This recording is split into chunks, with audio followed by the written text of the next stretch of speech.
क्योंकि उसकी दया अमर है। हालेलुया। हाँ, सच में उसकी दया अमर है। विश्वास रखिए, प्रेयर सबके लिए अंत में कर देंगे। मेरे भाई मेरी बहन, जिस प्रकार विलाप गीत के 3 अध्याय के 22 और 23 वचन हम पढ़ रहे थे, जिस प्रकार यहाँ 22 में कहता है, हम मिट नहीं गए। यह यहोवा की महाकरुणा का फल है, क्योंकि उसकी दया अमर है। मतलब उसकी दया हम पर से कभी नहीं हटेगा। हालेलुया।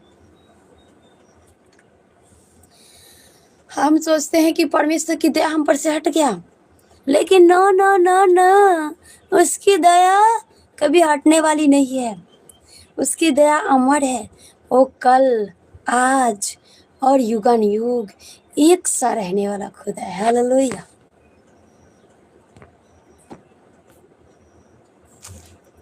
प्रभु के नाम को महिमा मिले। और इसके 23 वचन को हम देखते हैं। प्रति भोर वह नई होती रहती है, तेरी सच्चाई महान है। सच में परमेश्वर की दया अमर है और प्रति भोर वो नई होती रहती है। हालेलुया। पुरानी नहीं होती। आज हम जो कपड़े पहनते हैं वो पुराने हो जाते, हम उसे त्याग देते हैं, नए वस्त्र को धारण करते हैं। लेकिन उस परमेश्वर की जो दया है, ये पुराने नहीं होते, प्रति भोर नए होते जाते हैं। उसकी दया कभी भी कम नहीं होती। इसलिए भरोसा हमें उस खुदा पे करनी है। आज हम किन चीज़ों पे भरोसा करते हैं, किन चीज़ों पे मन लगाते हैं। कुछ लोग सोचते हैं कर्म ही पूजा है, माँ बाप की पूजा ही धर्म है। लेकिन आज आपसे कहना चाहते हैं, कर्म पूजा है या फिर नहीं। देखिए, यदि हमारा विश्वास प्रभु पे है, यदि हमारा भरोसा हमारे खुदा पे है, आमीन, हालेलुया, तो हम सबसे प्रथम स्थान खुदा को देंगे, क्योंकि वही हमारा ईश्वर, आकाश और पृथ्वी को बनाने वाला और संपूर्ण सृष्टि को रचना करने वाला खुदा है। हम सबसे प्रथम समय परमेश्वर को देंगे और सबसे ज्यादा प्यार हम उसी से करेंगे। हालेलुया। याद करें मेरे भाई मेरी बहन, बात से उद्धार नहीं होती है, कर्म से भी उद्धार नहीं होती है, क्योंकि वचन कहता है हमारा छुटकारा बकरे और बछड़ों के लहू के द्वारा नहीं, निर्दोष निष्कलंक मेमना प्रभु यीशु मसीह के लहू के द्वारा हुआ है। हमारे पूर्वजों के धर्म, कर्म और बलि तपस्या की वजह से हमारा उद्धार नहीं हुआ है, और यीशु मसीह के बलिदान के द्वारा हुआ है। हालेलुया। इसलिए यीशु के अलावा उद्धार और कहीं नहीं है। ये ना सोचे कि माँ बाप को पूजा करके हम उद्धार पालेंगे, या ना सोचे कि कर्म करके उद्धार पालेंगे। कितनों के साथ आप कर्म करते हैं, ये तो साफ दिखता है। हालेलुया। कैसा कर्म हम करते हैं, ये तो साफ हमारे ही चरित्र से पता चलता है। और उसका पापों का प्रकट तो ये बाइबल कर दिया है। बाइबल में किसी का पाप छुपाया नहीं गया है, लिख दिया गया है। वचन कहता है, जगत तुमसे नहीं, तुमसे पहले मुझसे प्यार करता है। मैं ना होता तो ये लोग अपने पापों के बारे में कभी नहीं जानते। हालेलुया। यानी जब हम लोगों को पाप के बारे में बताए ना, तो उससे भागना पसंद करेंगे और पलट के वार करना पसंद करेंगे। क्यों? क्योंकि उनकी पाप पकड़ी जाती है। हालेलुया। यही सच्चाई है। एक चोर के सामने बहुत सारे लोग कहते हैं, सिस्टर विरोध क्यों होता है? जो धर्म पे चलता है उनके साथ। हालेलुया।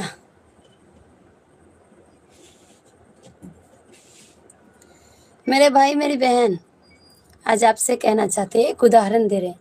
मान लीजिए कोई बड़े घर में एक चोर चोरी कर रहा है और उसमें अकेला बंदा जाके कोई बड़ा सा टर्च मार दे, क्या होगा वहां पे? अकेला होगा बंदा तो चोर को लगेगा कि अरे हमारी चोरी तो पकड़ी जाएंगी, इससे पहले उसी के मुंह बंद कर देते। जिसने उसके ऊपर टर्च मारा उसके मुंह बंद करेंगे, उसकी आंखों में पट्टी बांधेंगे और उनको कहीं कोने पे रख देंगे। हालेलुया। हाथ पैर बांध के और अच्छे से चोरी करके निकल जाएंगे। हालेलुया। तो चोर का काम ये है कि अच्छे लोगों को नुकसान पहुंचाना और उसके घर में चोरी करना। तो चोर केवल चोरी करने और नाश करने के लिए आती है।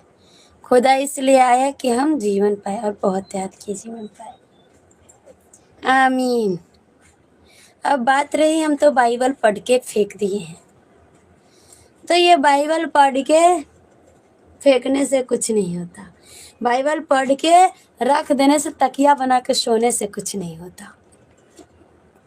बाइबल के वचन में हम चलते कितना है, ये हमारे लिए मायने रखता है।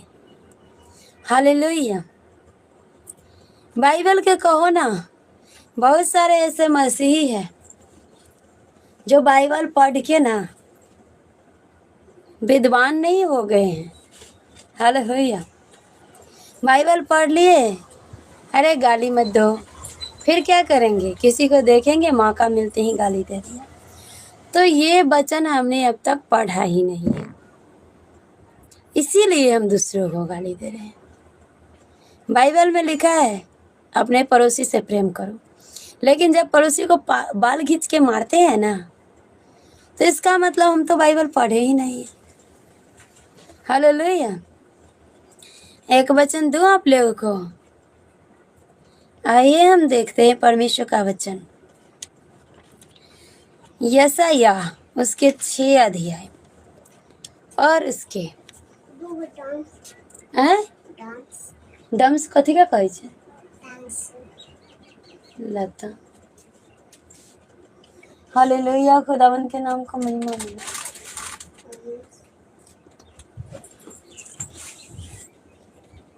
ना हो बाबू, दूसरा दुकान से ले आ।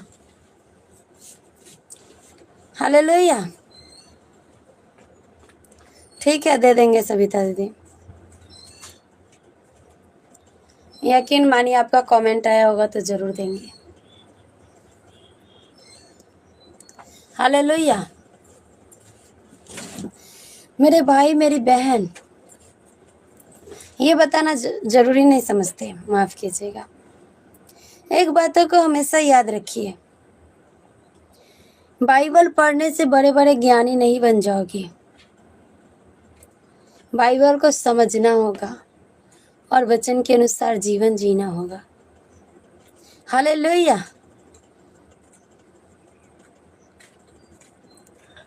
खुदावन के नाम को महिमा मिले। वो समय हमारा ऑनलाइन प्रार्थना का होता है सविता दीदी, नहीं जा पाएंगे, होगा तो आएंगे थोड़ी देर के लिए, ठीक है। खुदावन के नाम को महिमा मिले। मेरे भाई मेरी बहन, यशायाह के पत्री 6 अध्याय और उसके 8 और 9 वचन को हम देखेंगे। तब मैं प्रभु का यह वचन सुना, मैं किसको भेजूं और हमारी ओर से कौन जाएगा? तब मैंने कहा, मैं यहाँ हूँ, मुझे भेज। उसने कहा, जा और इन लोगों से कह, सुनते ही रहो परंतु ना समझो, देखते ही रहो परंतु ना पूछो।